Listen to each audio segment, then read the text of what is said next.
There you go. We're live. We're live and we're very, very bright. Hang on a second. Turn that light down. Jesus. I can't expect my followers to sit in that. Hang on. Let me get this. Wait. Well, that's a bit better. Let me just dim that a bit. This is an embarrassing start. This is a live stream, by the way. That's all it is. And if you're watching, welcome, welcome, welcome. It's great to see you all here. Let me just get the lighting right. I apologize for this setup, by the way. It's because I'm moving house. Hang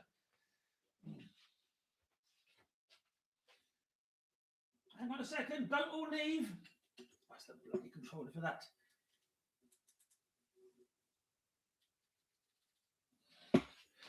There we go. That's a bit less egregious. Everyone's buggered off already. There you go. That's what we wanted. A nice cozy feel. I might even start this one again. Hang on a second. Good afternoon. Good evening. Where are you? Hey, Zindra. How are you? Hello from Stockholm. Hello, Stockholm. Hope things are well with you out there. This is a live stream. I've not planned anything. We're going to talk about whatever you want to talk about of a spiritual nature. This is my little kind of chill out on a Friday.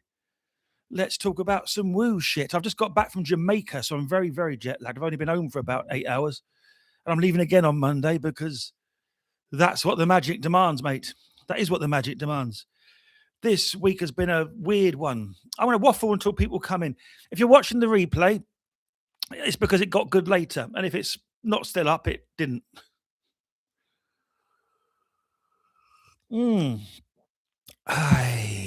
How's things with you, Zindra? Someone else has just arrived. That's beautiful. We'll get cracking. Any questions you want, just ask away. That's what we're here for. And I'll keep talking till somebody does. Hey, Steve, how are you? Yes, I was in Jamaica, and that was a bizarre experience, but it was beautiful. But Jamaican magic is a hell of a thing. The Rastafarian kind of way of being. I'm not an expert on it. I'm not going to talk about it. All I know about it is what I've read in a couple of books. But you can see it there blatantly in a way that you can't necessarily. Well, you can see it in the UK. You see people wearing their various spiritual ephemera, but in Jamaica, it's everywhere. The Rastafarian philosophy, the little statues and the little temples to worship Jah. And, let's not mince words. There's an awful lot of bongs and things and kind of smoking apparatus, which looks very wonderful, very, very beautiful. They take it as a sacrament there, the cannabis. And I'm not sure the legality of it, though. It's obviously a big part of their life and their spiritual life as well, and their prayer. But it's the only place I've been recently with sniffer dogs at the airport, so they don't like it going out, I imagine. Who else is around? I think Mab's here and Alan. I hope he's going to turn up, as he's looking forward to it. Has he had a difficult? Sorry to hear you've had a difficult week, Alan. So it was a good trip. A lot of meditating on the beach. I was doing a job for Disney out there. I work on the Disney Cruise Line, and we sailed into there from New York. This week I've done New York, I've done Jamaica, I've done the Caribbean. I've been bloody everywhere, mate. And I'm going out there again Monday. I've come home for like a 4-day reset because, as I say, I'm moving house, hence this setup. Zindra, here we go. I got my dream of living in a warm country revived after 9 days in Egypt. Oh, lovely. Came home 10 days ago and fell into the Nordic depression straight away again. Joy Kamal, Steve, they don't believe in isms. That's why they say Rastafari instead of. Thank you, Steve. Thank you. Beautiful. I got that wrong then. I apologize. Thank you, Steve. As I say, I don't know anything about it. I wasn't pretending that I did. I just saw it. It's something I don't know. It's one of the things I don't know very much about. But it is fascinating. I do want to look into it. I had a brief chat with a couple of people out there, and it got me quite thinking about it. And, it's something I would like to get into. Is it something that you know a lot about, Steve? I don't know anything about it at all. Hence me calling it an ism when it's not an ism. And I understand that Nordic depression. Jesus God. I was in Norway a lot last year. Again, with the job, but it's it requires a certain strength of will to live there, let me tell you. No, the place is beautiful, stunning, and the fjords and the people, but it was the color gray was so prevalent. It was grey skies, grey seas, grey rocks, houses made of grey slate. So Zindra, I can understand coming home from somewhere like Egypt where it's all colourful and swirl and beautiful and golden and the sand and the pyramids, and you get back to Norway and it's all grey. But Norway is a stunning hole. Stunning hole, stunning place, stunning place. I'm very jet lagged as well, gang. Do bear with me. I'm doing this on no sleep. I don't believe in isms. There's a very beautiful novel that I'm going to have to reread about that way. It's called Except for the Homophobia. They worship Haile Selassie as the second coming of Christ. He was an Ethiopian leader. Right. Okay. Are there any books on it you would recommend, Steve? I've read a novel called Magick, which is very good. Not Magic, the one with the evil ventriloquist. There's another one. Not with an evil ventriloquist, about a traveller, a lad who goes travelling and the various magical adventures he has. It's he says it's semi-autobiographical. I can't get a sentence out. He says it's semi-autobiographical. Take it with a pinch of salt, but it's a cracking read, and it talks about Jar and their relationship to him and stuff like that. And then Will Parfett, who wrote a couple of books on psychosynthesis and also on Kabbalah, in one of his books on the teachers that he met, one of them is a Rastafari, as I now know. Rastafarian. Is Rastafarian a fair term, Steve? Who teaches him a bit about their magic and their way and Jar's will and stuff of this nature. It seems very, again, I stress I'm not an expert. If I'm insulting anyone, I apologize. But from the little I've read, it seems very aligned with the concept of the true will, if you're into that, or with Taoism even, where you the magic is essentially aligning with the flow of what is and allowing it to move you and move through you rather than setting intentions and going, allowing it to dictate what happens and surrendering into it, and then things line up in a way that is appropriate. That seems to be the gist, but I'm not an expert. Steve, though, it might be. It's cool. Yes, I lived 1 year in Australia in 2000. No, it's Zindra, sorry. I lived 1 year in Australia in 2009, 2010. Never give up on living there. Never give up on living wherever you want to live. Yeah, please, Zindra, please. Steve, not that I can think of. It's basically a very, very clean living, plant-based diet and no alcohol. Yeah, it did seem very simple. It wasn't very elaborate. The little bit that I saw while I was there.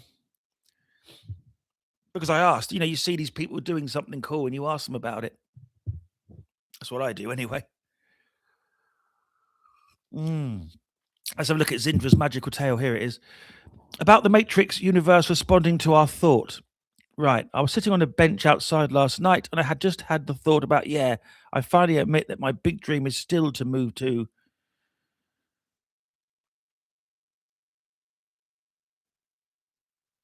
be continued.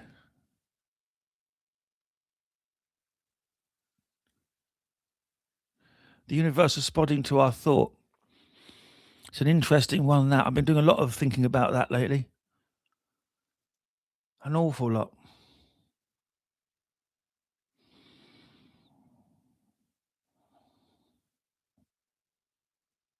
I've sort of come to realize that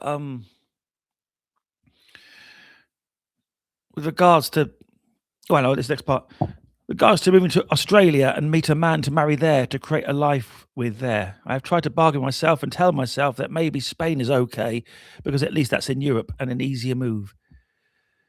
I mean, questions of visas and stuff aside, I've got no idea how that works. I do know from friends that I've spoken to, Australia is one of the harder ones to get, but that doesn't mean it's ungettable. And I've got an awful lot of friends that have moved there too. A lot of good comedy down there.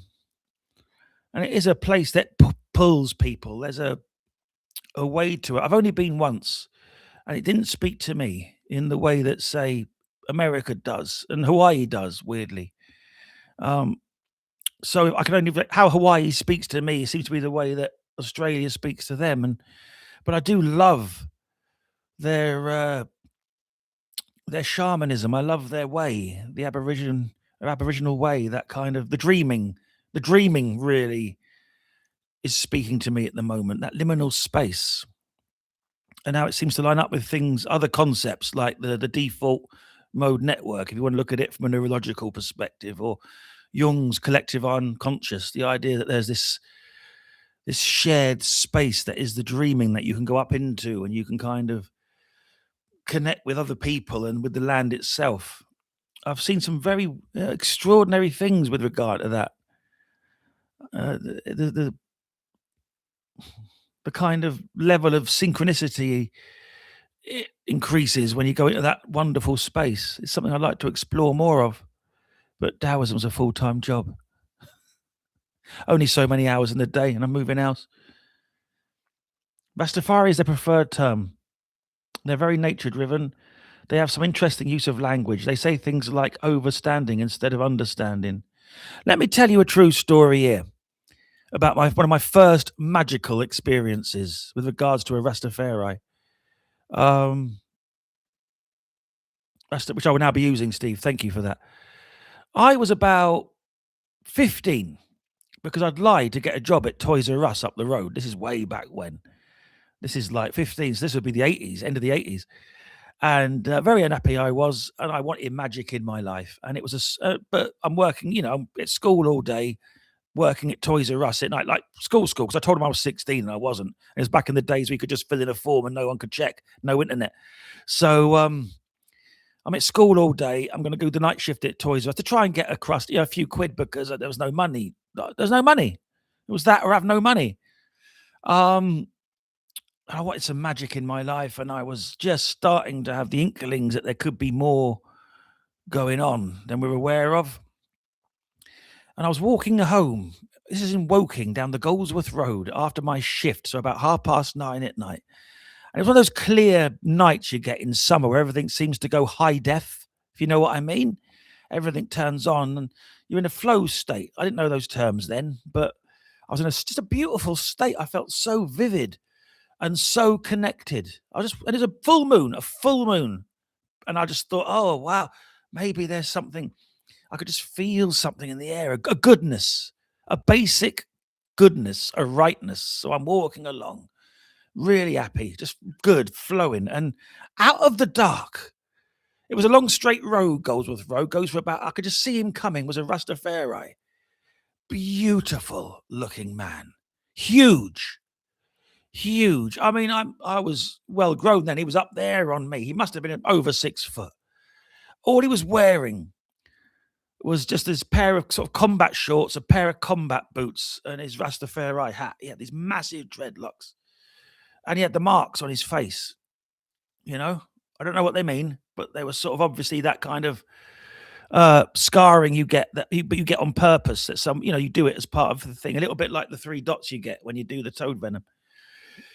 He's coming down the way and he's just walking. And I've never seen a man walk like he was just no shirt on. You could see every muscle rippling like a panther, and not like a bodybuilder, just like a really well-built athlete. And he was looking dead ahead, carrying nothing, just walking into town. And I can only describe this as every time he took a step, it felt like the world moved, He was just walking. And he was radiating such power. And I didn't want to break his stride because it was so definite. He wasn't looking at me. He was just looking dead ahead. So I just stepped to one side to let him pass. And he kept coming.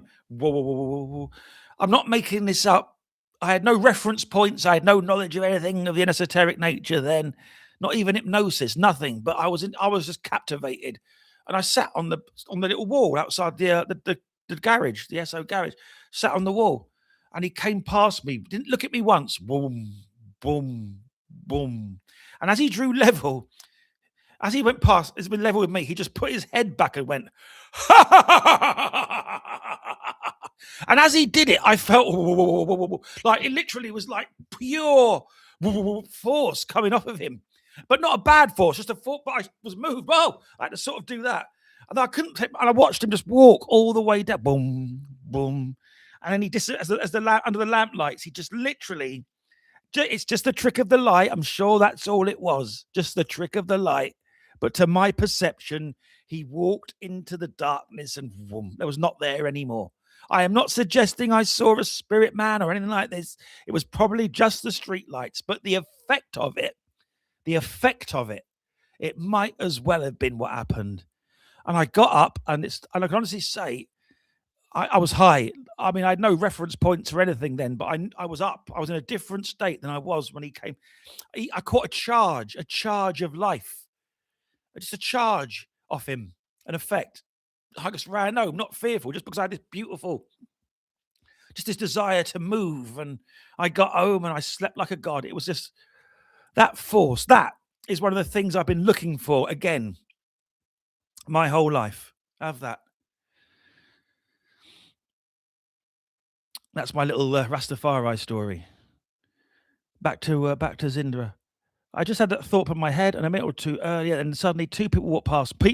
Two people walked past me, a woman and a man, and she's telling him something in a conversation. So the only sentence I hear when they are walking by me is, "So she met So she met a person in Australia, and now they are in a relationship and have moved in together." And that was me in the muscles, lol. In all seriousness, wow, Zindra. Do not neglect these little moments. I like the phrase I use for that. It's the universe is winking at you. I like that. You know, it's just saying it's just letting you know there's a little Jungian thing going on. It's listening to you. Or are you listening to it? Where did the idea to move to Australia come from in the first place? Where does desire come from? You have the desire for something, but where's the desire come from? And you'll tend to find that there's different types of desires, and some desires come from trauma. I was born skint, therefore I want to be rich. I was unloved as a child, therefore I want that parental love. And those desires are a little bit tricky, but other desires are directly from the universe, and those ones are when the universe winks at you to let you know that's a real one. So your move to Australia, that could be just two people having a chat, and what are the chances?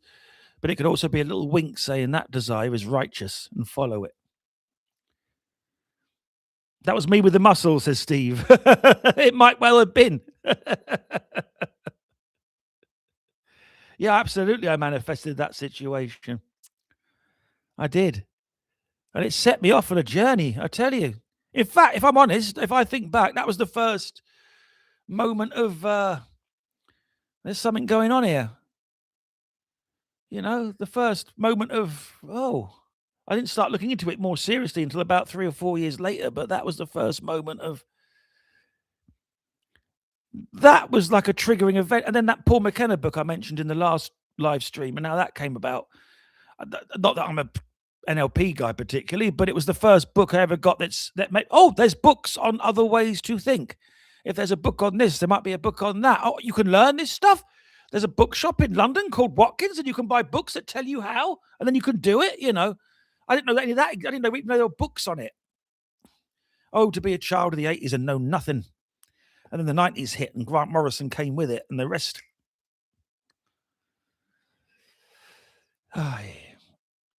So I just had that thought is what I really want. And then they say exactly that. The only sentence I heard in their conversation, it was very synchronistic, Zindra, and not to be ignored, mate.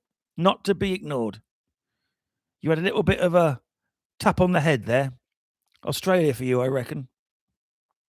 Hey, Alan, that was my cosmic. It was my cosmic trigger, man. Yeah, it probably was. It probably was. I've not thought about that in a long time. That was a powerful night. Also, the beginning of my little affection for the moon that I have. The moon gave me something very wonderful and then took it away, but I'm grateful that it did.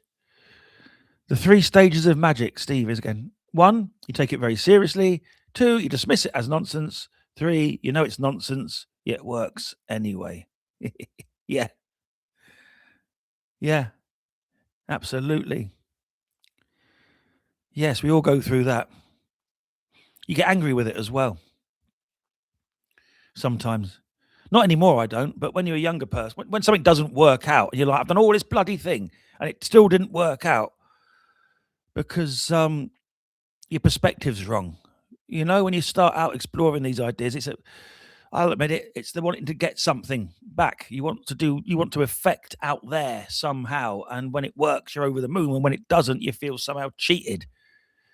When you're coming from the wrong perspective, but when you come from the right perspective, it always works. Once you've shifted your perspective on it, it always works. I don't mean you always get the thing you ask for. I don't mean life's always roses. That's not going to happen ever. But when you know what it is, it always works.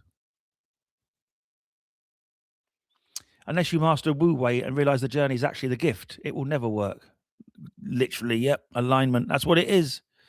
It's about aligning you with whatever it is for you.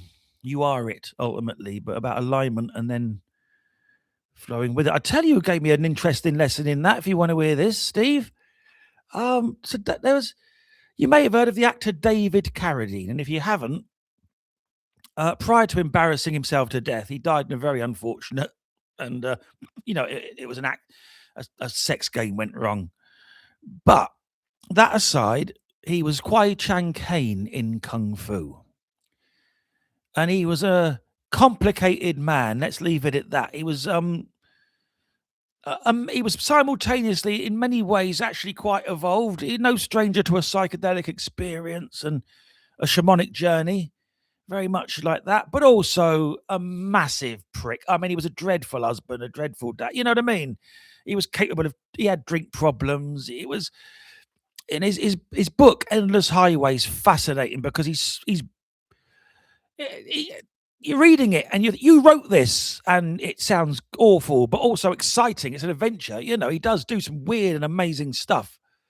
An interesting guy. He's never Bruce Lee, you know, but he's more interesting than people realize. I think that kind of, he stole the part in Kung Fu from Bruce Lee thing, which he didn't. He was given the part in Kung. He was favored over Bruce Lee for a role in a television series. He didn't steal anything. He turned up, he auditioned, he got the job. That's what happened.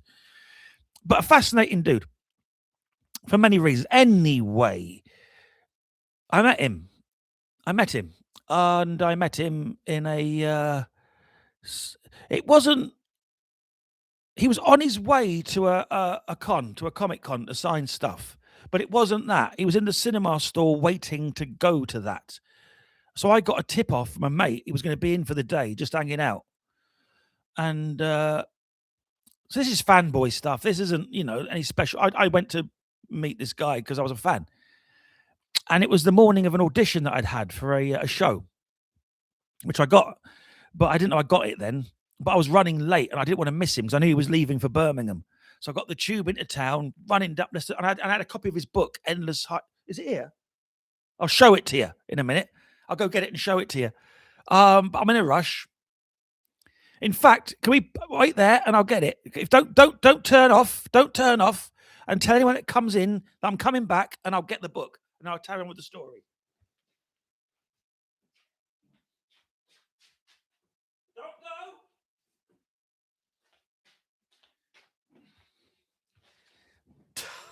Ta-da! This is the book. I've got it under my arm in a bag. It's quite an hard book to get. And I'm dashing down the London streets to meet David Carradine. I'm hot summer's day. I'm sweating, running. Get to the cinema store. I burst in. And he was sitting, if you know the cinema store, I think it's changed now, but back then it was, you burst in, there's all the DVDs. Those were the days, boys. The DVDs and the things. Up a bit, there's the till. He sat looking at the TV screen, just watching a film, just sitting there like that. And he was smoking as well indoors. No smoking signs everywhere, not a toss given. And he had a flute with him. He had a flute, brown leather jacket with tassels and a flute. Big rings on, shamanic rings. Just look cool, really cool. I mean, a mess he was, but I don't care. I loved Kung Fu, and there he is, Kill Bill in flesh. So I go up to him, terrified. I look at my mate and go, can I say hello? And my mate, oh, that's why we're hanging out. Come and Mr. Carradine. And he just looked at me out really slow and And the chat starts, and I'm saying to him, "Oh, I'm a massive fan of yours." I'm fanboying a bit because I am. I'm terrified as well because I've heard he can be difficult. You know, he's quite famous at the cons for telling fans to off. Do you know what I mean? He doesn't.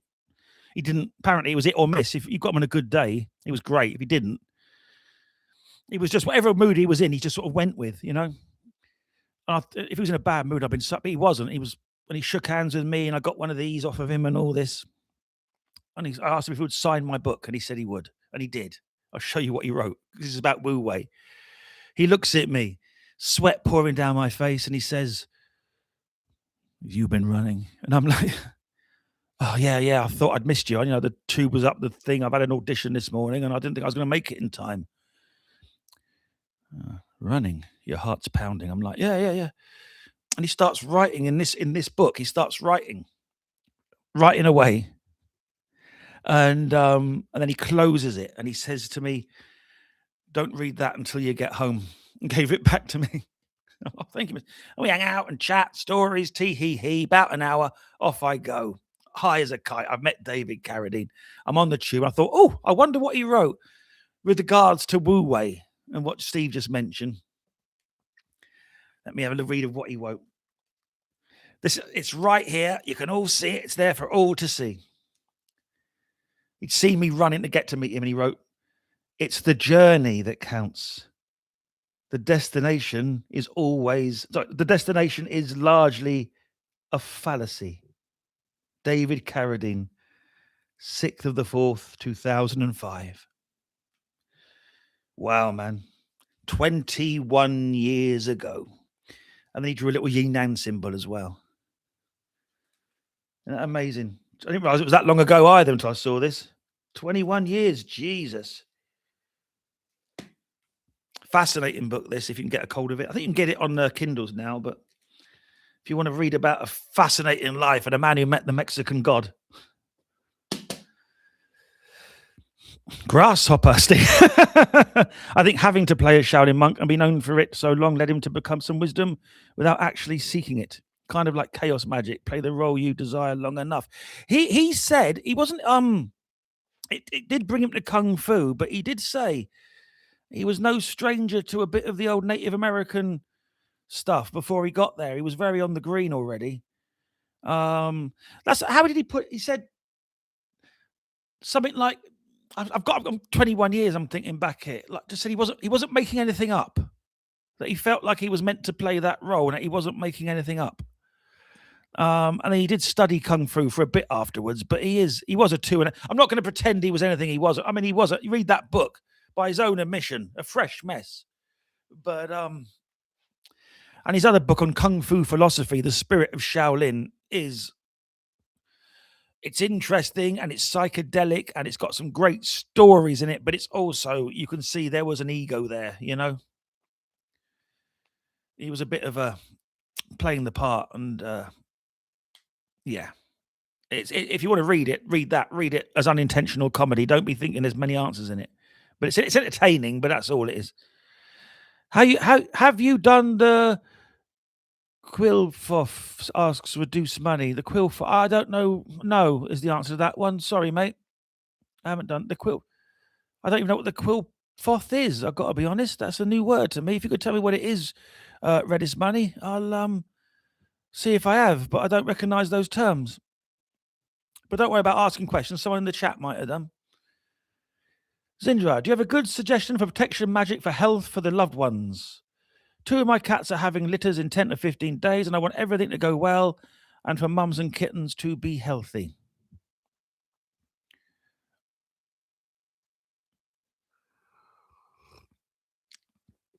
Protection magic for your loved ones.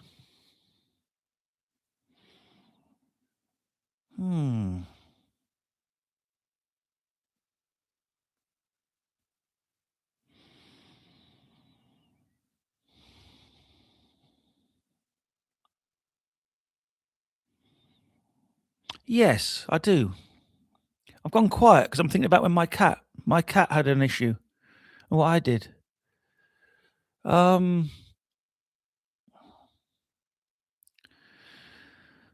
There's a wonderful book on protection magic by a guy called Jason Miller. Now, I'm not your man for herbs and tote bags and things of this nature. That's not my particular interest.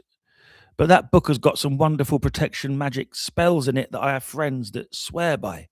Now, me, um, I have a Taoist nature, so my whole thing is literally just surrounding them in this visualization of white light, knowing that it only guarantees that the best outcome will happen. I try and stay away from the healing thing because there's too much malarkey going on out there. There's too many people saying that. But I do know that when I've done that, when I've called down the white light as a protection thing, the best outcome has always happened. But I also know that there's no guarantees, and that if something's meant to go a certain way, it will. See Stephen, I didn't know that was going to happen. And there was someone else a couple of weeks after Stephen, and I prayed for it to go a certain way, and I visualized and I assumed the feeling that it would, and still the person, they had to leave us. Your time is your time. But that white light, it will guarantee the correct action, whatever that happens to be. And I do wish them well as well. I really wish them well. Hey, Jack. The inverted tree of life, I have never experimented with at all. I find the regular tree of life is more than enough to keep me entertained. Whether I do or not in the future, we'll see. But right now, I'm still the infinity of the tree of life and the things that it contains are more than enough for me. So I've not experimented with it inverted, unless I do the middle pillar, which is drawing it down rather than up. But that doesn't really count, I don't think. Oh, there you go. You see, this is why I love this community. This is why I love this community. There you go, Zindra. Hand revolve, moon soaked milk. There you go. If I don't know it, someone in the chat will. And again, Alan, the Gallery of Magic have a lot of stuff on protection magic. There you are. See? We're a community, mate. And I do like the Gallery of Magic. I've only got I've got a couple of their books. I like their one on the Holy Guardian Angel very much. I quite like their approach to that. I did my little Holy Guardian Angel thing. I'd used the method of Alan Chapman, and it was wonderful. And their methods are of that nature, rather than doing the full going on a retreat, disappearing for a year and all that, just doing it in life. And I quite enjoyed that. I think his name's Damon Brand, that guy. I might do a review of a couple of his books, actually. That might be a nice little video for the channel. What do you think? By the way, anyone watching this, if you want to request a video on something, feel free in the comments. It means the kill off, I think. Right, okay. Thank you, Zindra. In my opinion, Steve, the Kabbalah is taught the wrong way round. We must know the dark in order to extract the light from it, in my humble opinion, ofs. There you go, Steve. You do have to know the dark. Hang on a minute. So by the dark, is that what? By the reverse tree of life, you don't mean? Is me showing my ignorance? If you mean the dark side of each of the spheres, then then yes, I've done that. But I assume when you said the inverted tree of life, you meant when I've seen these diagrams of the tree of life going into another tree of life, going into an upside down tree, all that stuff, and that I have not done an awful lot of, as it's I've only got so much space on the. I've still got a comedy career that doesn't run itself. You want the dark before the light. I can only speak to what I've been spoken to. Most of the stuff I know about the tree of life came from people that I know and people I've hung out with, and a few books and things. And Promethea, which does go into that, actually. Promethea, the whole tree of life section of Promethea. If you don't know Promethea, it's a comic book, yes, and a good one. But it's also a deep exploration of magic. It goes hand in hand. Alan Moore wrote it, and it goes hand in hand with his bumper book of magic that came out last year, and he does an awful touches on that in that when they get up to Gavura, and Sophie gets sucked into the dark side of that, and then she has to work her way back out again. Danny is right. Hey, tiny hand, thy hand revolve. Steve, yes, as if you were holding a mirror from Malkuth. Hellish states, very, very dark dimensions. Yep, to each his own, Steve.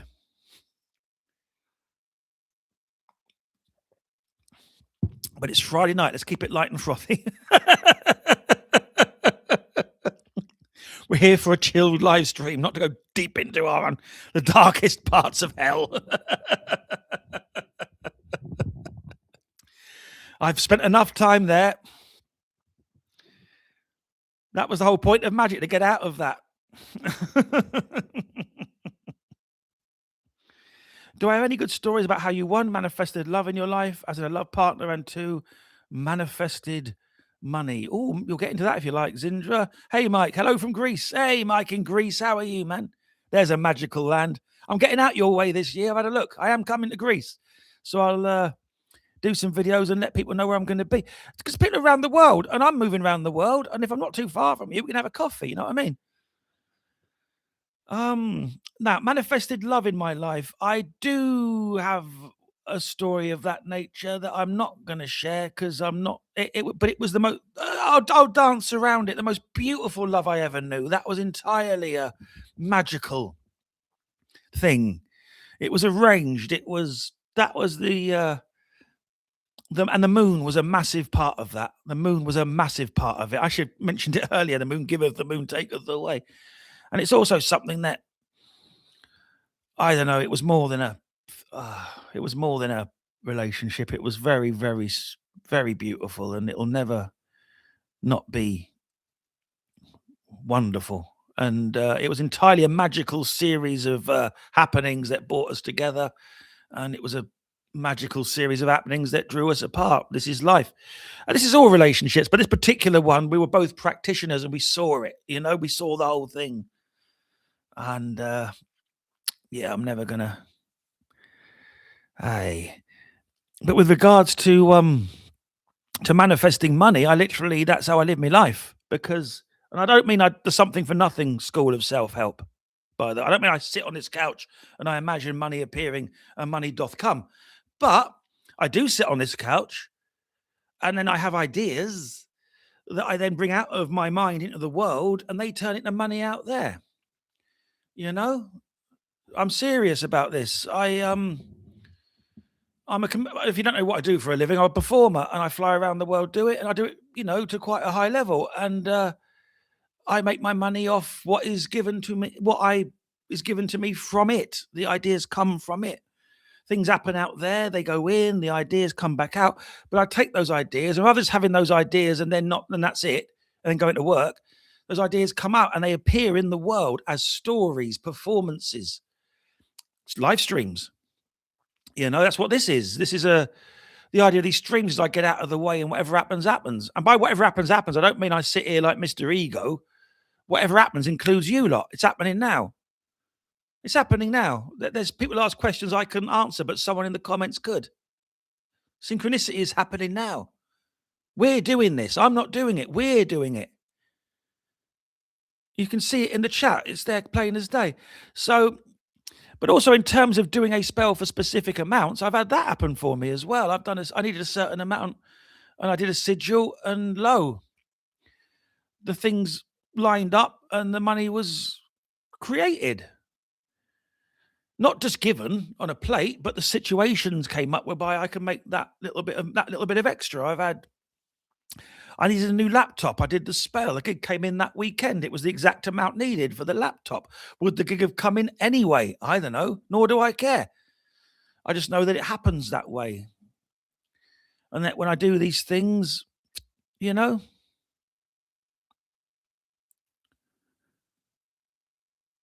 things seem to line up. Message retracted by Tim Carver.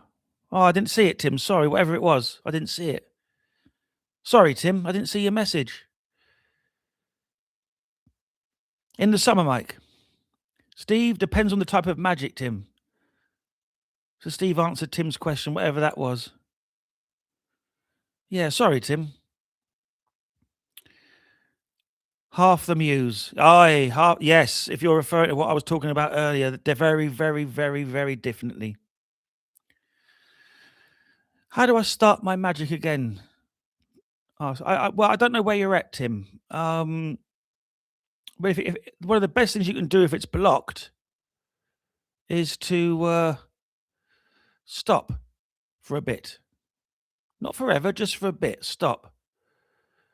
That's what whenever I've been blocked, I've stopped. Whether it's been in magic, and I regard writing as magic, by the way. When it's been creating a show or something, creating a show is magic. There's nothing. You have to create something. You have to get the ideas flowing. They're not flowing.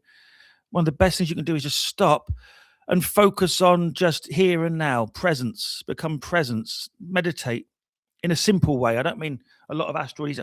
Just meditate, chill out, stillness, let things calm down a bit. And then start to inquire within and go from there. Without more details, and I'm being a bit vague, but I don't know where you're at and what's going on, mate.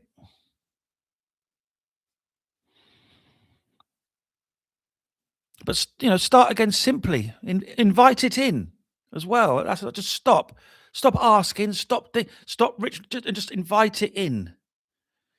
Invite it in and let it guide you. Open yourself up, calm down. Takes as long as it takes. It won't take long. You just calm down and you invite it to come back in and show you what you need to be doing.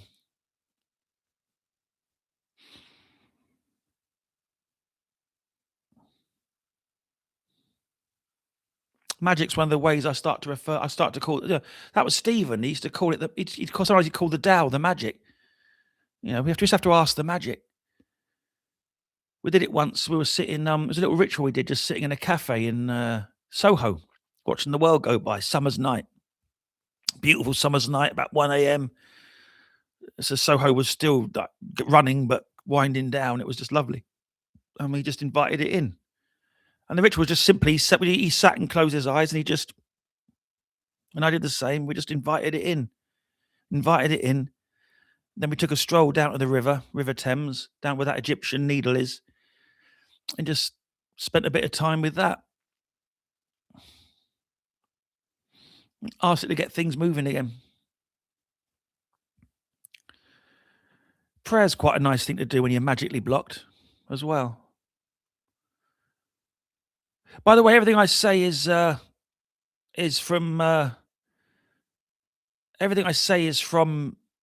experience. It's not from. I can only speak to what I've done. Everyone is so different. I can only speak to what I've done and what worked for me. And what works for me may work for you. It may not. But if it gives you a little pointer in the right direction, it's worth it. Mr. Quinn. Hi, Mr. Quinn. Hope all's well with you. Welcome to Spiritual Chat. Thy hand revolve. I love that name. Pray and know you're heard. Ask the stars for clarity, but return to center by bringing the eyes always back to the stars. Then breathe. Ask the universe to show you its love and magic. There you go. There you go, Tim. Sound advice. Those were some of the most magical times with my mate Steve. Mate Stephen, if you don't know, was the Barefoot Doctor.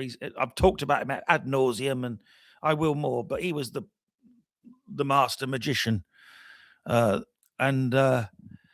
whenever we did anything of that nature, we'd go for walks in Hampstead Heath at the middle of the night. Full moons, and just be with it. And just talk, because he could talk and I could talk, and we both open, and it would be like the universe talking to itself. It was such a beautiful. If you can get a relationship like that with a friend or a loved one, where you can both of you surrender and just allow it to flow, then you're doing well. You're doing very well.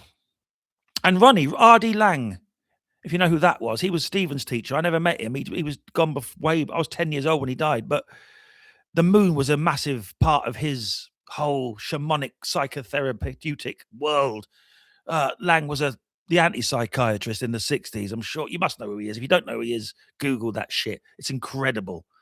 And the moon was a massive part of his whole esoteric side. And a very famous story about the night of the moon landings, him getting drunk in London and climbing up a lamppost with his whiskey bottle and shouting at the moon at the astronauts, "Get the fuck off of it! It's sacred!" And threw his bottle at the moon and then passed it out. Steve, are you watching old Barefoot DVDs? He was always looked like he was laughing at a joke only he knew. Yeah. Yeah, absolutely. Yeah. That man did not process reality like the rest of us. I'm telling you that.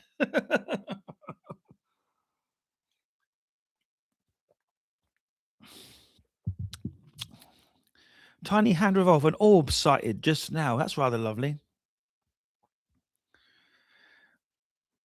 He had laughing eyes. That's the thing, these guys. Stephen certainly had them. I never met Ronnie, but I've seen enough videos to know that he had them. I met enough people that knew him who told me he did. John Sturck's got them. The photograph of Ramana Maharshi. Laughing eyes is a big thing. It's a great expression. It's a quality that the ones that really know it and can see it have got. Ramana Maharshi's definitely. Alan Watts had it. You know, that lovely. It's just a wonderful lightness. Deepak Chopra ain't got it. Sorry. But Ardy Lang had it. You know, the good ones have it. The ones, laughing eyes is a good quality to have in a spiritual teacher.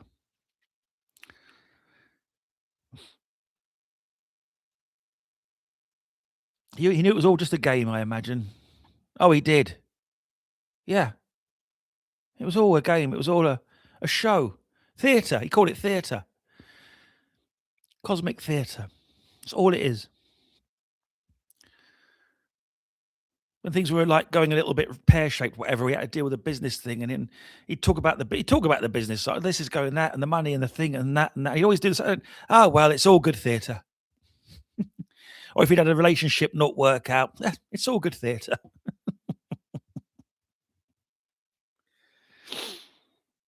I'm moving to Ibiza. Why is that? For the theatre. Stephanie, my friend Stephanie's got this great expression. I'm here for the plot. That's the way she looks at it. Whenever something's happening, it could be a bit dicey. She just goes, "Yep, I'm here for the plot." I love that phrase of hers. It's all just a game. And it is. You can gamify reality. You can level up, score points. You can make it fun. And he had methods to show you how to do that. Which I'm going to start sharing. I should mention that. I'm going to start sharing some stuff on here, method-wise. Like, not on this stream now because we ain't got but the context, but I'll be going to do some videos on the... I mean, most of it's in his books, but some of it isn't, and there's nuances on it. And little things that we did that he never actually published or wrote up. They weren't for... But if I don't tell them, they don't get told. They get lost to infinity. So I'm going to start sharing a little bit of that on the... So if you're not a subscriber already, you should be if you're on the chat. But if you're watching this and you're not, get subscribed and you'll be able to know when they're coming out. Upon finishing the story of friend on light post with whiskey bottle, 2 orbs are seen passing through the center of screen. Really? Oh, I'll watch that back. Mr. Quinn loves my Godfather mug. Thank you, Mr. Quinn. This holds a pint of tea. That's all I care about. There's a pint in there. Oh, I love tea. Big drink for Stephen. It's a magic drink, is tea. His system was so beautifully simple, he was a huge loss. It was simple. That was another one of his big gifts. He could simplify the most complex ideas. He could really bring it down. For some reason, I'm thinking about the story of when he met Ramdas. I don't know why that's coming to mind. I don't know if you want to hear it. I'm going to tell it anyway because it's no link to what you just. It just came to me. I just saw it all of a sudden. It wants to be told. Yeah, it wants to be told. I'm surrendered, and that's it. He was a massive when he was a younger man, and he was seeking. Maybe this goes back to the laughing eyes. I don't know, but he wanted to meet Ramdas, who was big at the time. And Stephen lived in America for a time, and Ramdas was touring. The Be Here Now tour. If you want, my favorite of all of Ramdas's thousands and thousands of talks are the Be Here Now ones, the ones that he was giving at the time of the publication of Be Here Now, because he's just back from India. He's still trippy, psychedelic, and he's really interesting. And he's still got a bit of the psychological model in there. That kind of went away. In the end of his life, he was very much talking from the source, but back then he still had the psychological model as well as the spiritual. The two were linked, and Stephen wanted to meet him, and so he went to the talk, and he met him, and he loved it. And they went to another talk 2 nights later and didn't love it because it was the same talk, and he thought Ramdas was delivering spontaneously, and he realized he wasn't at this particular tour, and he got angry. So when they were queuing up for the Ramdas hugs, where Ramdas would hug people, you just basically form a line, you come out, you get a hug off Ramdas. That ain't happening now, by the way. And these gurus now are on kind of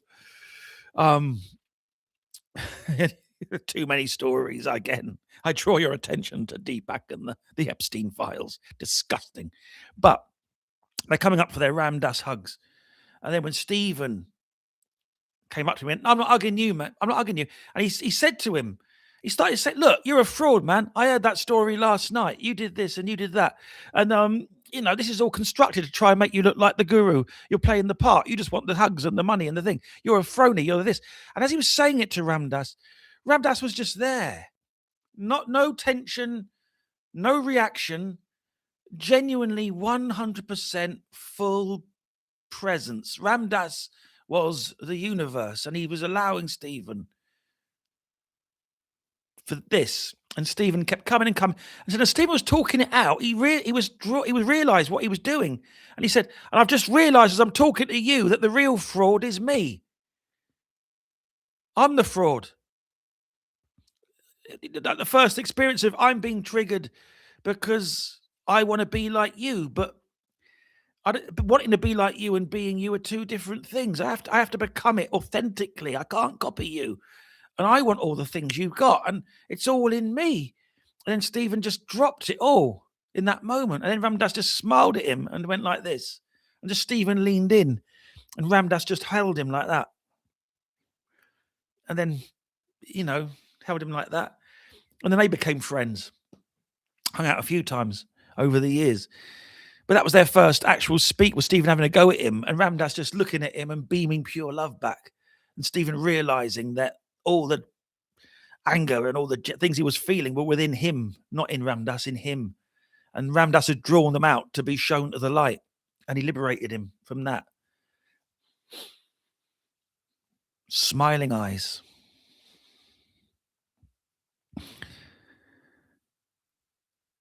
Ardy Lang's house as a kid looked out on Garvin Hill Library. It was a metal ornament of the moon on top of it. It has a metal ornament of the moon on top of it. Wow. Didn't know that, Jack. I've been to the house in North London. I've been there. Beautiful house. But I've not been to the childhood one. The London house was gorgeous. Stephen would go there for the satsangs, for the meetings. R.D. Lang would have these kind of salon evenings, these big parties. People just come and hang out. And basically what we're doing now, this is what I'm trying to recreate, albeit online, is that ambience. People were playing guitar, bongos, smoking reefer, chatting over here. You never knew who was going to be there. Fritjof Capra came one. The people were always there. It was a real thing. Every week they'd hang out. Lang would tell stories. He'd talk to people. And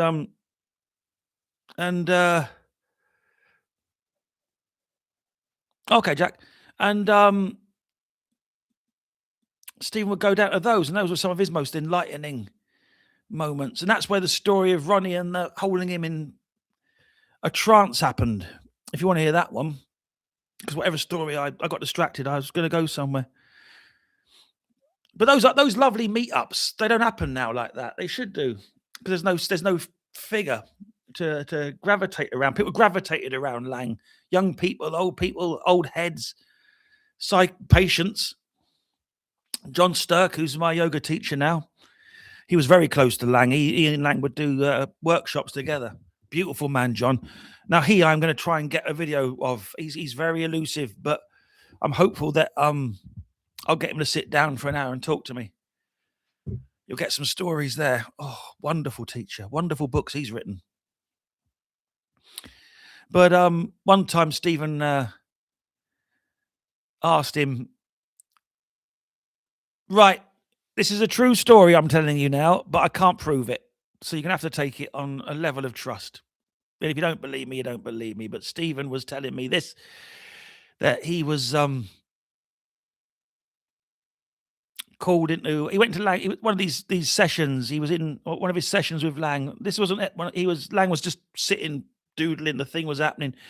And Stephen said to him, oh, come on, man, I've heard you've got this powerful mind that can, you know how it all works. You're this great philosophical guru, psychiatrist, anti-psychiatrist, the acid Marxist, they used to call him. I've seen you do the headstands and all the stuff, and I've seen you control the room, and I've seen you heal these people. But come on, show me something. Show me some magic. Show me some magic.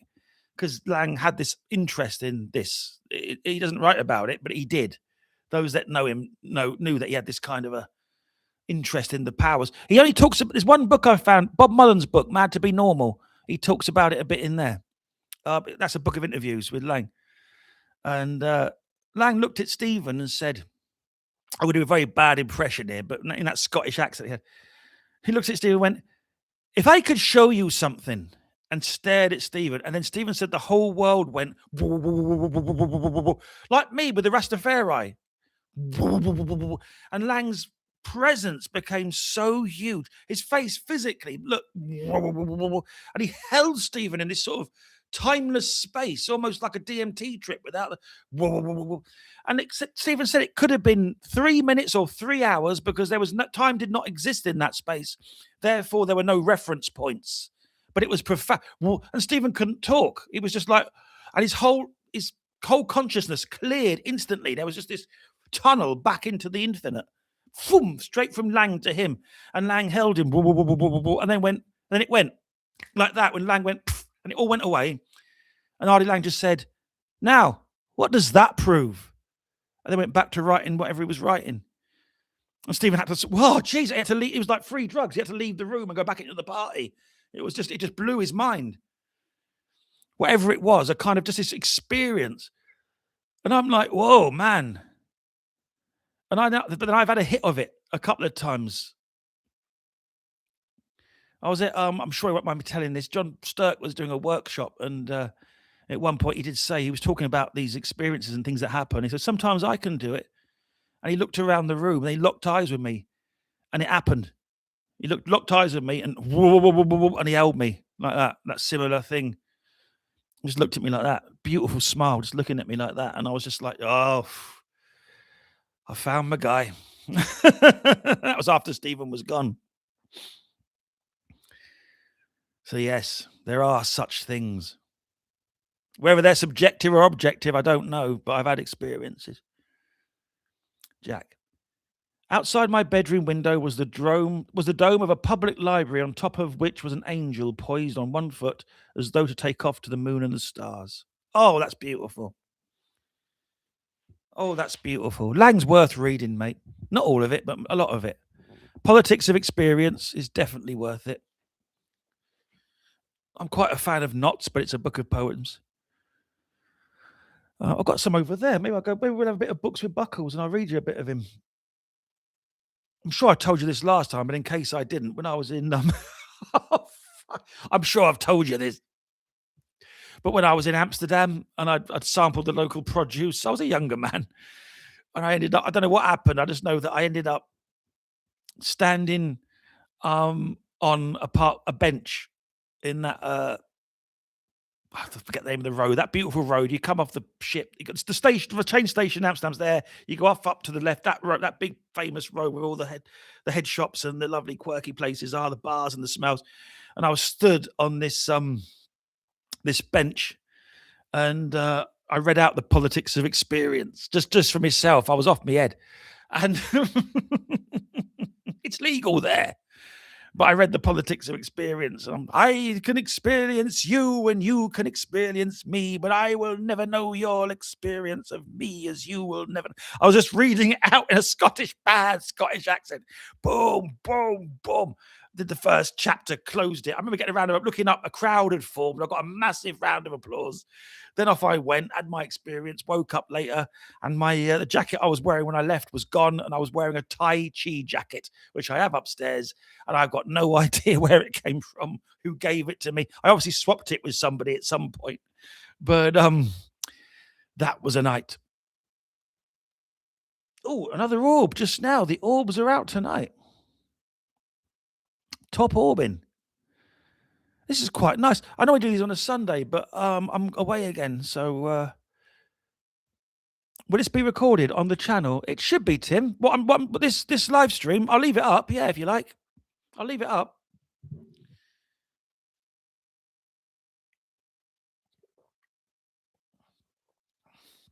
Do you mean will this live stream be recorded, or will I record that story and make it a video of it? I might. Do you know what I'm going to do? Amsterdam's on the cards in a couple of months. I'm going in a couple of months. I'm going to go to that bench and I'm going to film myself reading from that book. And we'll see if we get a crowd. I'll leave the other bit out, obviously, but I'll just read the.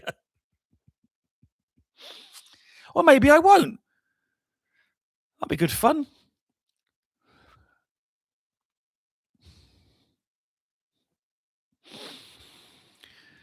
Hey. I'm gonna. I'll do a full video. I'll remember some more of the R.D. Lang stuff, and I'll do a video on his magical stuff. I've got a couple of, but I don't want to dash over and get them because I don't want to leave my bookshelves over. I don't know why I'm sitting over there, but I'm over here because I'm moving house. All the books are piled up. They're not in the shelf at the moment. They're all in boxes and things. So if you don't mind me doing a bit of fishing, I might dig out a bit of R.D. Lang. Don't go away. They are. Don't go away. I'll be right back.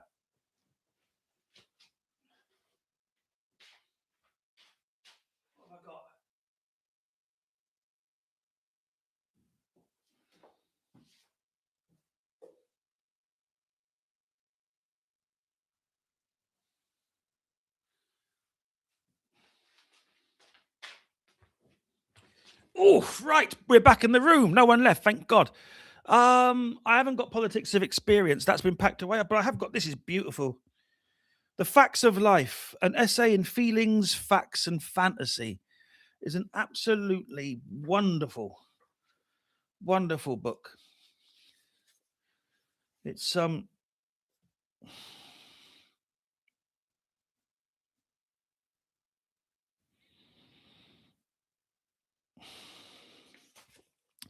let's see if there's something here that's worthy of a read.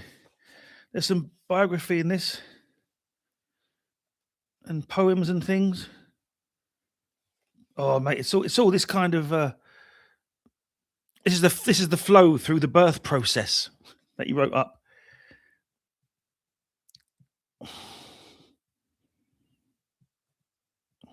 Nothing to hang on to, nothing to get my teeth into.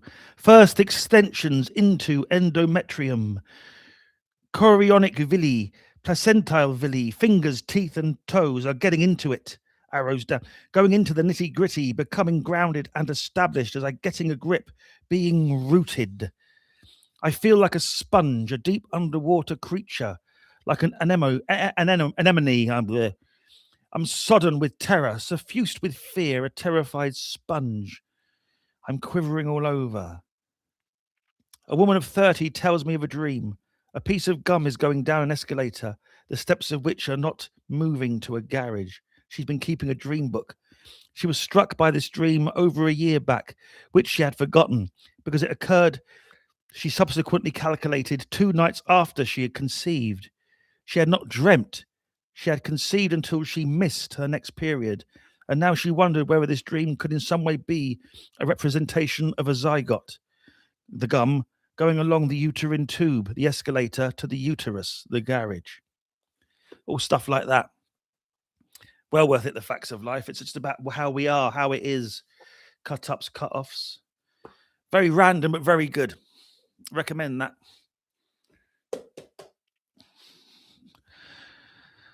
Where are we? That is amazing. I still remember when I visited Amsterdam my own in 2014 and just wandered the streets and just followed the flow and the synchronicities. I want to go back there again one day. Oh, it's Synchronicity Central Amsterdam. It's one of those beautiful towns. The vibe is so good. I never have a bad time in Amsterdam. Never have a bad time in Amsterdam. I just go for a wander. I do that shamanic walk thing that I do. I've done a video on that. But for the benefit of those that haven't seen it, you essentially put yourself into a state whereby you imagine that the universe is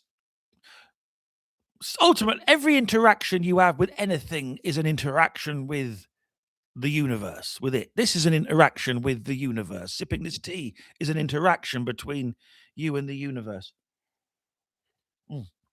Me and the universe. It's happening anyway, but you put yourself into that state consciously, and then you go for a walk and you imagine that the universe is speaking to you. And what happens is you try and take a route that you don't normally take.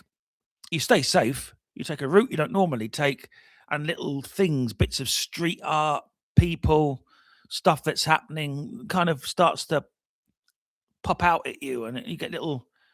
It's a great creativity exercise, if nothing else, and a great way to process stuff. If there's something going on, you essentially clear your mind, you engage your peripheral awareness, the shamanic gaze. You turn that on. As the peripheral awareness comes on, the internal chatter subsides. The movement puts you into a nice flow, nice trance. You get your breathing going. You've got the gaze on. You become very present. You get into this weird sense that you're not moving and that the reality is moving around you. You're walking like on a treadmill and everything's moving to you and through you. And you get these wonderful little things start to happen. I always do that in Amsterdam, and I never have a bad time. I always get a little wink from the universe, a little bit of what I need, what needs to be done. Tim Carver. A few years back, I was in a bad accident, had the whole magic community helped. We got turning like so much in the world. It was up to me to recover and reconnect with the world. Absolutely, yeah. It's all on you. You know? But it's nice to have a community to back you up. It is nice to have a community to back you up. Like this one. I'm very grateful for this one, by the way. This channel's changed so much. It started as a comedy channel. And now I had to separate them. I've still got a comedy channel, by the way. If you want to give it some love, the Danny Buck, the show. There's none of this. It's just me talking about films and stuff. But this is the one for this. But I separated them out because this one started. We find the others. We started finding each other, you know, and so I just focused on this. These topics, and Zen and things like that. Zindra, I think I must have done the shamanic walk thing without knowing it then, and it was great. I need to do a version 2.0 of that. Maybe with slightly less risk taking than what I did then. You are responsible for your own safety, my friends. But yes, yeah, Zindra. It's not hard. You just go to a place, a route that you don't know, but where you could be surprised. Like if you know that's where Greg's is, there's Mackie Donald's. You know, you want to go somewhere that you're not familiar with, but you're not going to get lost. Get a nice, easy rhythm of breathing going. Synchronize it with your walking. Open up your ears. Get that peripheral vision turned on. Such a wonderful gaze that to master. And then just get out of your own way and see what it says to you. Hey, thy hand revolve. If you read poetry and more stories like these, and other people will gather around to listen. Oh, thank you, Tiny Hand Revolt. I will. I used to do a thing called Books with Buckles on Instagram. We might start doing that again, the book sessions. I'd do it now. We'd just grab some, but as I say, they're all in boxes over there until I move in a couple of weeks. You're going to love where I'm going, though. This new gaff. Talk about manifesting, but I'm not going to jinx that. I'll tell you about it when I see it, when we're there. But we'll have a proper setup, a better setup there, hopefully.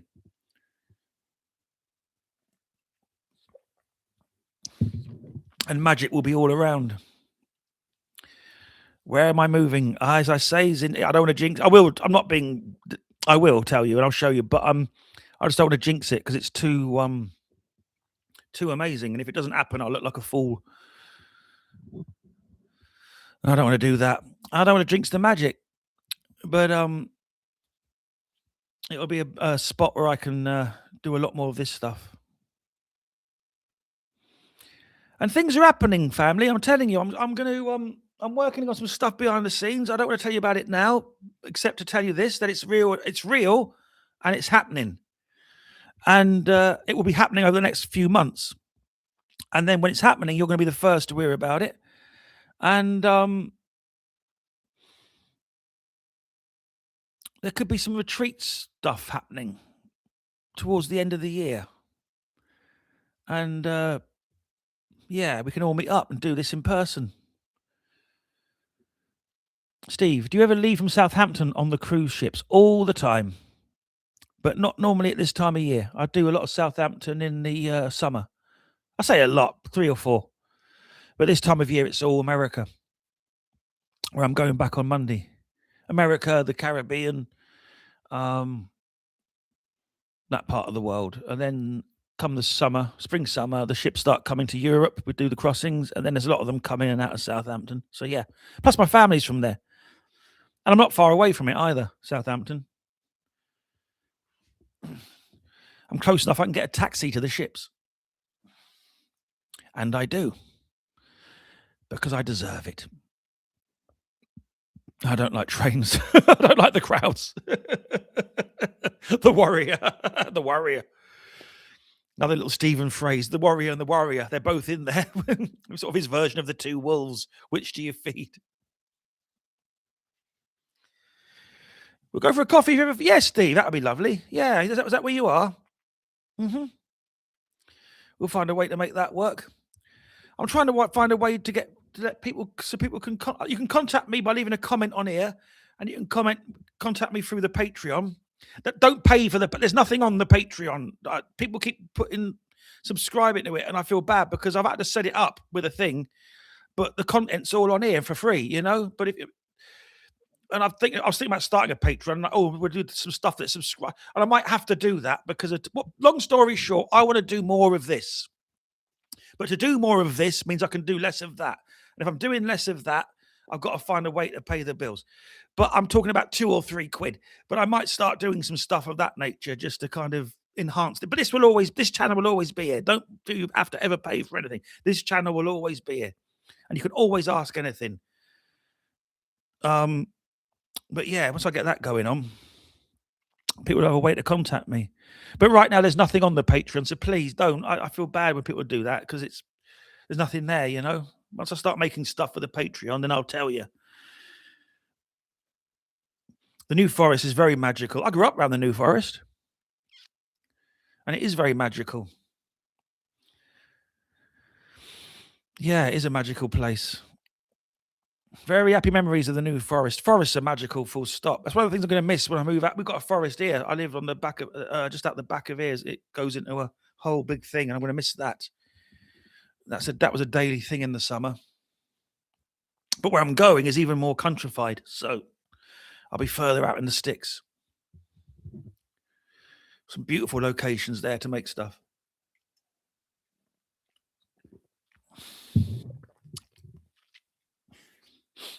That's the other thing. If I might rename this channel because I'm not so fond of the title anymore. So keep a watchful eye for that. If a video pops up in your feed, your suggested video, who's he then?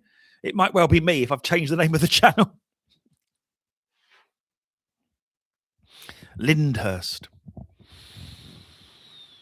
Fine times. How long have I been talking for? 1 hour and 13 minutes. What time is it now? Let's keep going for a bit longer, shall we? I've got nothing else to do.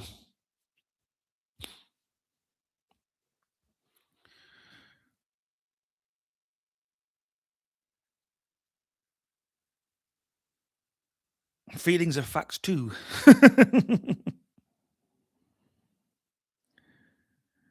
This is a cracking book. Very influenced by Stanislav Grof as well. He was a friend of Stanislav Grof, who I like very much as well. I do that Grof.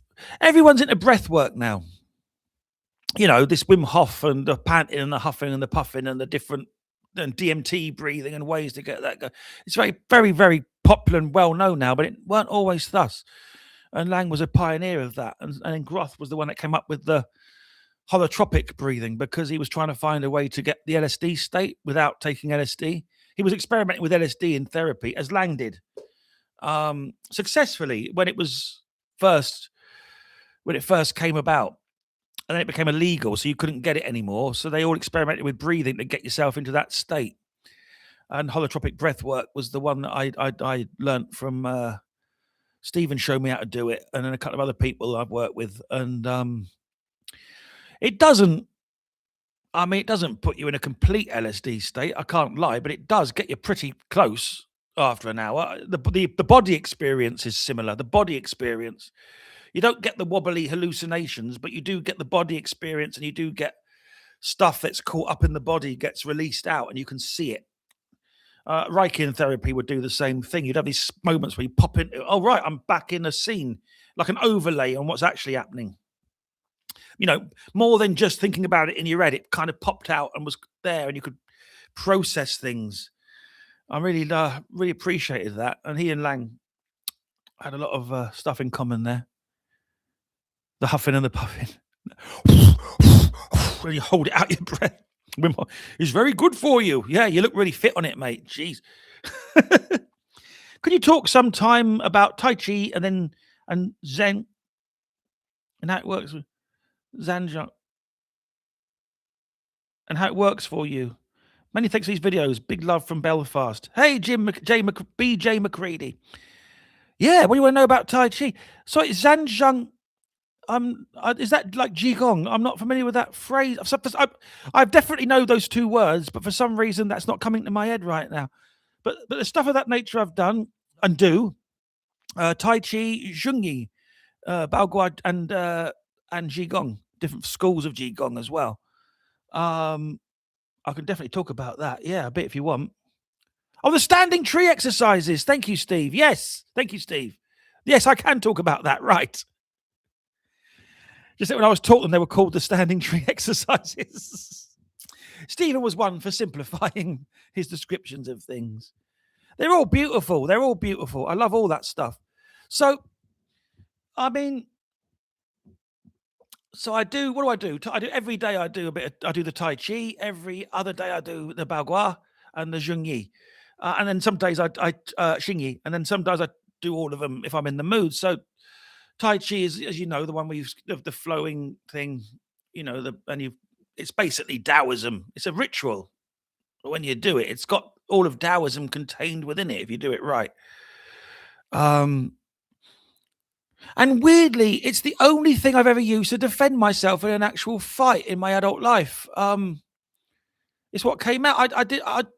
I wasn't a loon. I'm well aware it's not going to take anyone down in the UFC. You know what I mean?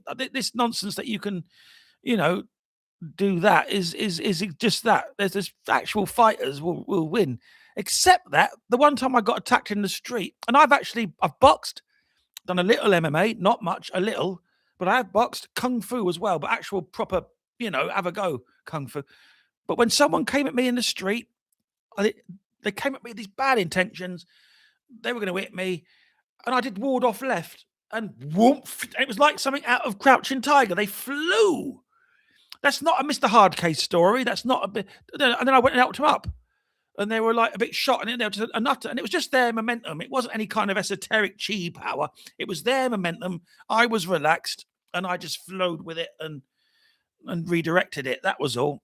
And I never want to do it again. I've got no interest in fighting, but weirdly, that's what did come out. So, yeah. But Tai Chi is a very wonderful flowing dance with the Tao, Zhongyi is a little bit more aggressive. You're going up and down in straight lines. And you kind of, there's different forms, the elements and the animals. And you go forwards. And now I learned Zhongyi and Baogua and Tai Chi from Stephen, so I do his version of it. I've seen other people doing these things, and it looks very different to what I do. I don't know if what I'm doing is authentic from the Hanshin province of. I don't know. I know I'm doing the one that I learned from the psychedelic shaman in West London. So whether it's authentic Zhongyi, Baogua, and Tai Chi, or whether it's because he learned from so many people, did Steve? He had so many teachers of that. So many Tai Chi teachers, so many different teachers of these things. And then what you got from him was the best of that. So it wasn't like anything you could get from anyone else. It wasn't formal. This is the Yang form of Tai Chi. It was the wayward Taoist form of Yang. It was that.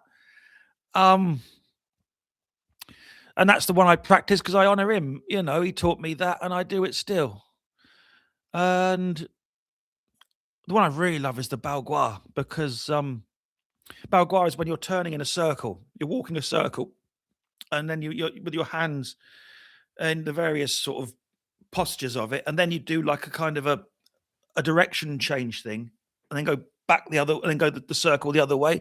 And the reason I love it is you do go into a very, very, it's the most magical of the three for me. They're all magical, and they all have an effect on the psyche.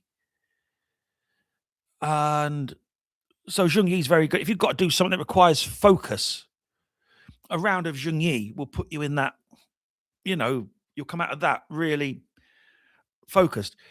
Baogua is great for banishing and then invoking, because you're walking the circle one way, then the other. You're clearing it, and then you're inviting in.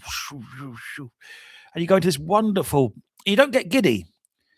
There's tricks around it where you don't get giddy at any point. You're sort of focusing on your hand and past it, and then so you don't get the fact the world's, you get that lovely state where the world's moving and you're not. You're kind of still doing your thing, and the world's doing that around you. Is the only way I can describe it.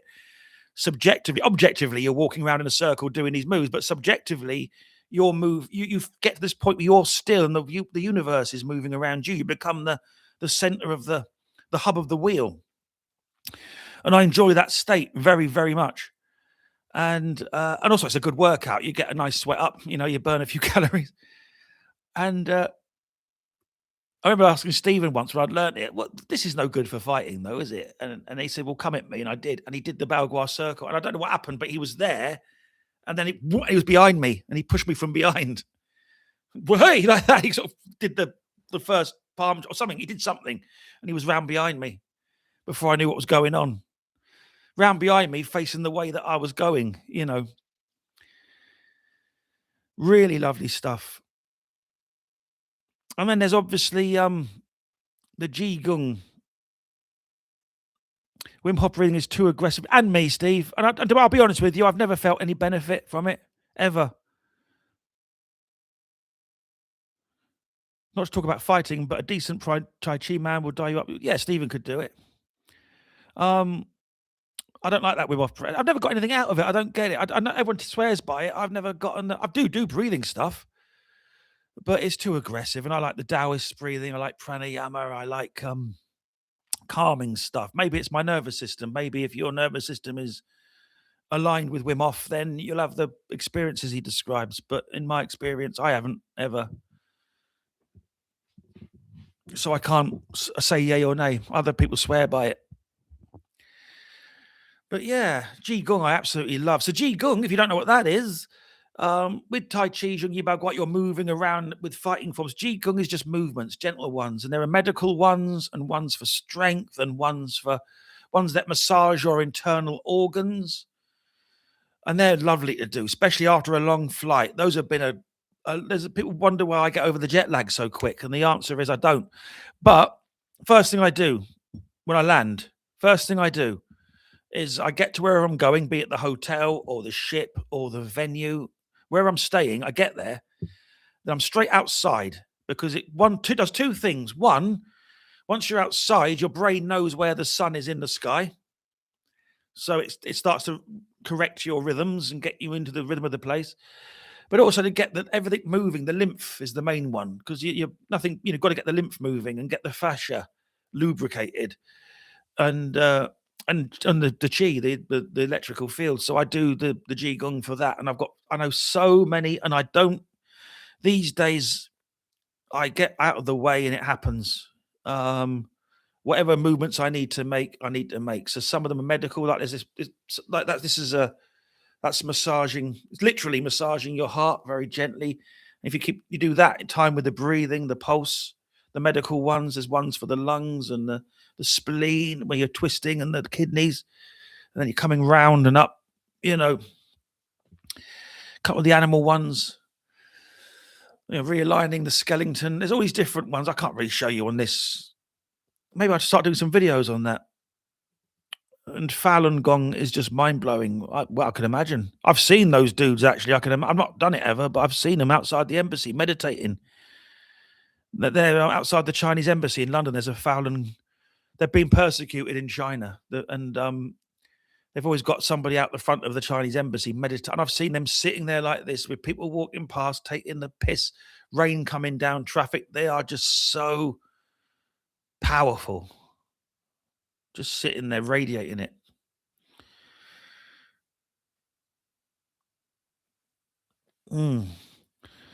But yes, the standing tree exercise. And the standing tree exercises that Steve made, those are fun. When Stephen told me that you could get strong from standing still, I was all in. One of his lost video trainings was on that. He did a load of video trainings that have been lost since he died due to who owns what, and no one knows who's got the rights to where. I've got them, but I haven't got the rights to share them. But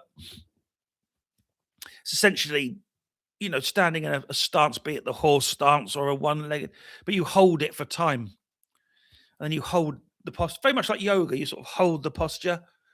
And the strength you can generate from that is astonishing. And the tension release, because you kind of get this, there comes a point where you start to kind of shake naturally. And then it passes and you just feel that if you can get through the shake, the other side of the shake is this beautiful release. It's but you don't want to piss about with that. You want proper instruction. Don't be getting that one off a YouTube video because of that. It could be the release, but it could also be straining a ligament. You know what I mean? You want someone who you need somebody in the room with you saying, adjusting that posture correctly. Qigong, you can sort of get off of a video, you're moving, you can feel your weight, but that stuff, the standing still one, you need someone there to say, right, that hip, if you stand like that, you're putting weight through that hip and inappropriate. You know what I mean? You can mess yourself up a little bit with the standing tree exercises, but Qigong, you're fairly safe to learn. Oh, pardon me, cracking everything. Oh, you maybe want to move now. Right, that's an hour and a half. So we're almost on time, I reckon, tonight. Unless anyone wants to ask me anything else. And if not, we'll call it and I'll do another one. I might do one Sunday. I can't promise. I'm leaving Monday. So if I can get everything done by Sunday, I'll put one up on Sunday.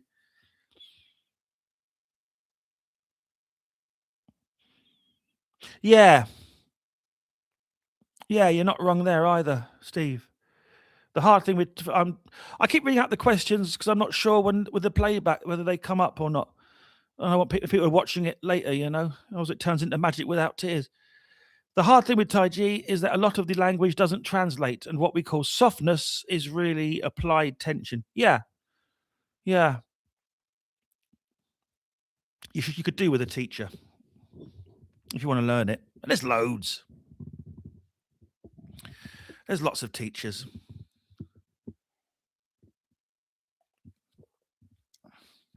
But try and get a good one. If you can get someone recommended or, someone who's not just started doing it that week. That was the gift of Stephen. I was so lucky to have him. I mean, he did Tai Chi with Al Huang. He did it with a guy called John Kells. There were so many people that informed his Tai Chi. It was his own thing, but it was informed by all these people. And then I got it from him. And now when I do it, it's him plus me, if you like. And should I ever teach anyone it? Because I haven't, and I won't. I don't feel qualified. But should I? That's what it will be, But to watch him do it. It was the last thing I saw him do here in this room. This is one of the reasons I'm sad about leaving this house. The last time I saw him alive was here. Sat right over there in that chair right there that you can't see. He came and stayed the night on his way back to Spain, and he died the week later. But I remember coming down that morning, the last morning before he left, and he was in this room because it was raining, and he was doing he was doing it in here every day, and that was it. He did a round of Tai Chi in this room. I watched him do it, a little bit slow because, he wasn't well. Didn't know he was dying, but he wasn't well. And but he did it every day. And then we had a cup of tea and we had a hug and I said goodbye. And then that was the last time I saw him alive. But yeah, that last round of Tai Chi, it's in my head. Doing the thing across the room, dropping down not as low as he normally did. I should have seen the signs there actually, because it was in his leg, the problems, but coming up. And he always said every day without fail. Do it every day without fail. The one thing, everything else, the Zhongyi, the Baogua, as and when, the Tai Chi, every single day without fail. That was his prayer time. Right, my friends, what a lovely Friday hangout this has been. Thank you all for coming. Thank you very much indeed. If you haven't already, please subscribe to this channel. There will be more videos coming once I am not flying hither, thither, and yon. And yeah, we'll do this again. Maybe we'll do another one Sunday morning if I'm get my packing done. I can't promise, but if not, I'll try and do one from the road next week. Have a lovely weekend, friends. Thanks for spending time. I appreciate your attention. Thank you for subscribing to the channel. Thank you for your support. And I just love that we're a community now. I love it. And that questions were answered in the chat. That's the loveliest thing. That's the loveliest thing. Right, my friends. Ta-ta. See you soon. All the best.